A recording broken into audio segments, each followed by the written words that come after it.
بسم اللہ الرحمن الرحیم۔ معزز خواتین حضرات، السلام علیکم ورحمۃ اللہ وبرکاتہ۔ کائنات کا ذرہ ذرہ اللہ ملک العالم رب الجلال والاکرام کا مطیع اور فرما بردار ہے۔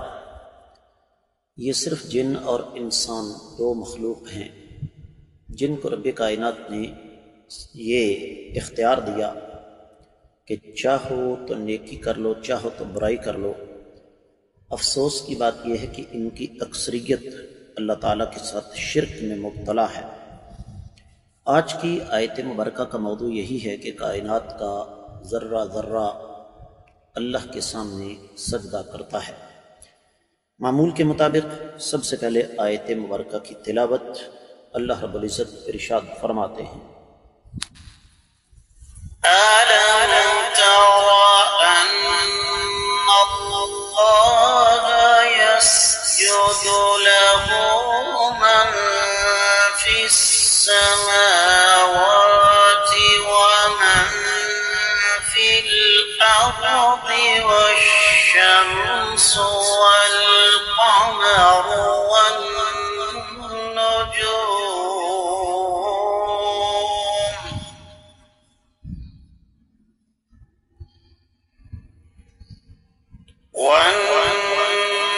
والنجوم والجبال والشجر والدواب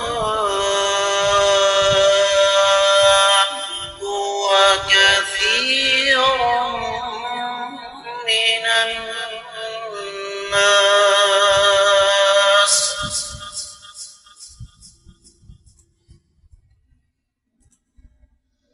وكثير حق عليه العذاب ومن يهن الله فما له من مكرم إن الله يفعل ما يشاء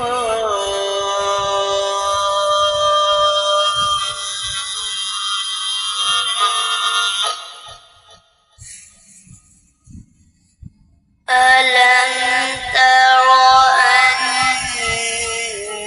الله يسجد له ما في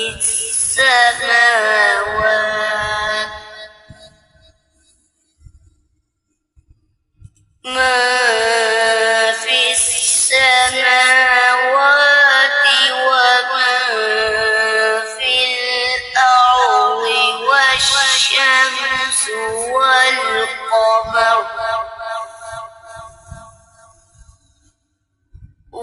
والشمس والقمر والنجوم والجبال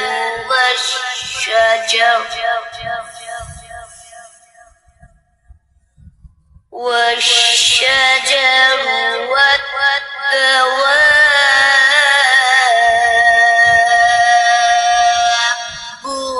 وكثير من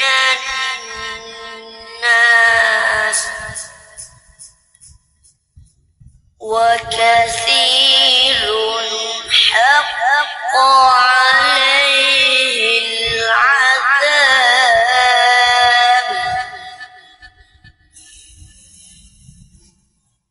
ومن يهن الله فما له من مكرم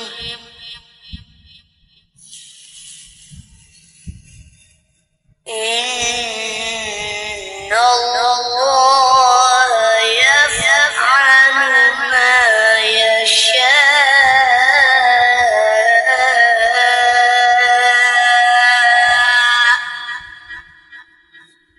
معزز خواتین حضرات، رب کائنات کی پاکیزہ کتاب قرآن مجید 70واں پارہ سورہ مبارکہ کا نام الحج، آیت مبارکہ ہے 18ویں۔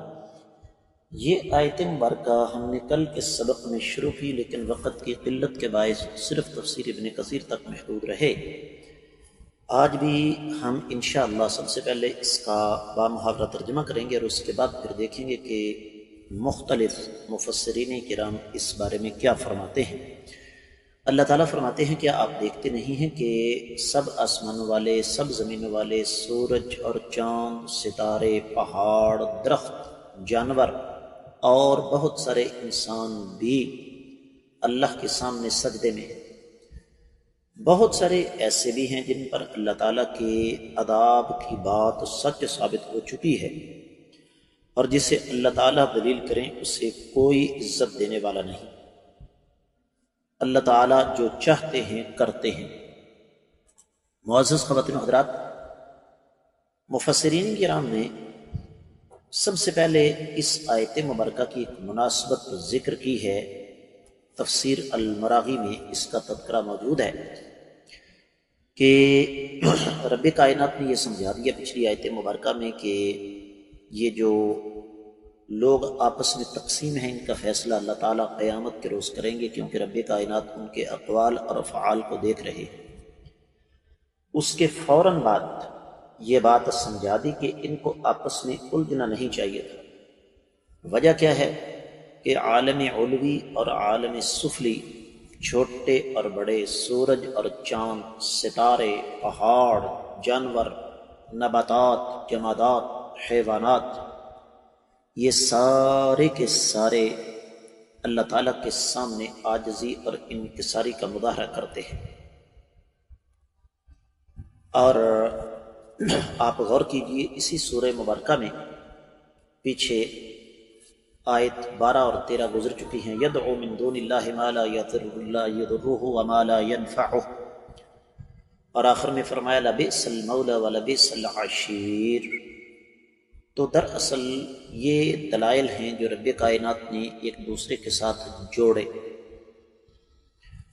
اور اس میں دراصل گواہی ہے اس بات کی کہ جو انسان بھی اللہ کے سوا کسی اور کی عبادت کرتا ہے وہ دراصل اپنے آپ کو گراتا ہے، اپنے آپ کو ذلیل و رسوا کرتا ہے۔ ابن عاشور نے تفسیر التحریر والتنویر میں اس بات کی وضاحت فرمائی۔ اب اس آیت مبارکہ کو مفسرین کرام ایک سے زیادہ حصوں میں تقسیم کرتے ہیں۔ پہلا حصہ ہے الم تر ان اللہ یسجد لہ من فی السماوات ومن فی الارض والشمس والقمر والنجوم والجبال والشجر والدواب۔ اہل علم نے یہ لکھا کہ یہ خطاب ہے ہر اس انسان کے لیے جو اس بات کو سمجھے۔ امام ابو سعود، امام شوکانی، امام الوسی، ابن عاشور اپنی اپنی تفسیروں میں اس کی وضاحت کرتے ہیں۔ اور اگلی بات یہ ہے کہ آسمانوں میں موجود فرشتے ہیں، زمین میں موجود ساری کی ساری مخلوق اللہ کے سامنے سجدہ کرتی ہے۔ امام ابن جریر نے اپنی تفسیر میں لکھا۔ اور پھر سورج، چاند، ستارے، آسمانوں میں پہاڑ، درخت، چوپائے، اللہ کی زمین پر، یہ سب کے سب اللہ کے سامنے سجدہ کرتے ہیں۔ امام زجاج نے معانی القرآن میں، امام واحدی نے الوسیط میں، امام بغوی نے اپنی تفسیر میں، ابن عطیہ نے اپنی تفسیر میں، امام ابن قیم نے مدارج السالکین میں، اور اسی طریقے سے دیگر مفسرین کرام نے، جس طرح کہ امام سمعانی بھی ہیں، اس بات کو ہمارے سامنے رکھا کہ سورۃ الرعد 15ویں آیت مبارکہ پیچھے گزر چکی ہے۔ رب کائنات فرماتے ہیں وَلِلَّهِ يَسْجُدُ مَن فِي السَّمَاوَاتِ وَالْأَرْضِ طَوْعًا وَكَرْهًا وَظِلَالُهُمْ بِالْغُدُوِّ وَالْآصَالِ، کہ چاہتے ہوئے بھی اور نہ چاہتے ہوئے بھی آسمانوں میں اور زمین میں جو بھی ہے وہ اللہ تعالیٰ کے سامنے سجدہ ریز ہیں، اور ان کے سائے صبح اور شام سجدے کی علامت ہے۔ سورۃ النحل پیچھے گزر چکی ہے۔ 48ویں اور 49ویں آیت مبارکہ۔ اولم یروا الی ما خلق اللہ من شیء یتفیأ ظلالہ عن الیمین والشمائل سجدا للہ وهم داخرون وَلِلَّهِ يَسْجُدُ مَا فِي السَّمَاوَاتِ وَمَا فِي الْأَرْضِ مِن دَابَّةٍ وَالْمَلَائِكَةُ وَهُمْ لَا يَسْتَكْبِرُونَ کہ کیا یہ لوگ دیکھتے نہیں کہ رب کائنات نے کیا کچھ پیدا فرمایا؟ ان کے سائے دائیں اور بائیں طرف ہوتے ہیں، اللہ تعالیٰ کے سامنے سجدہ کرتے ہیں، اور وہ اللہ تعالیٰ کے سامنے عاجزی اور انکساری کا مظاہرہ کرنے والے ہیں، اور جو کچھ بھی آسمانوں میں ہے، جو کچھ بھی زمین میں ہے، وہ اللہ کے سامنے سجدہ ریز ہے، چاہے وہ چھپائے ہوں، فرشتے ہوں، اور وہ تکبر کا اظہار نہیں کرتے۔ اور پھر سورۃ الرحمن آگے آ رہی ہے، 6 آیت مبارکہ۔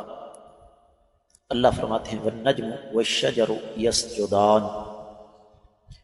تو یہ تو تھا پہلا حصہ۔ دوسرے حصے کی طرف آئیں تو اللہ فرماتے ہیں وَكَثِيرٌ مِّنَ النَّاسِ، بہت سارے لوگ ہیں جو اللہ کے سامنے سجدہ کرتے ہیں۔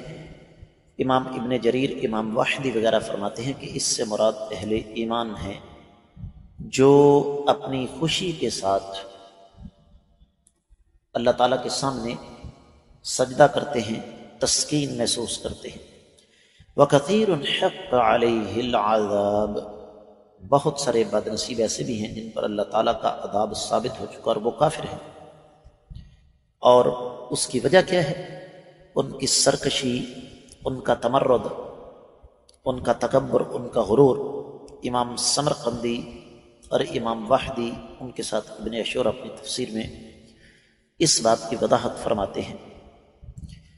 تو اگلی بات یہ ہے وَمَن يُهِنِ اللَّهُ فَمَا لَهُ مِن مُكْرِمٍ، رب کائنات جس کو ذلیل کر دے، یوہن توہین سے ہے، تو کائنات کی کوئی طاقت اسے عزت نہیں بخش سکتی۔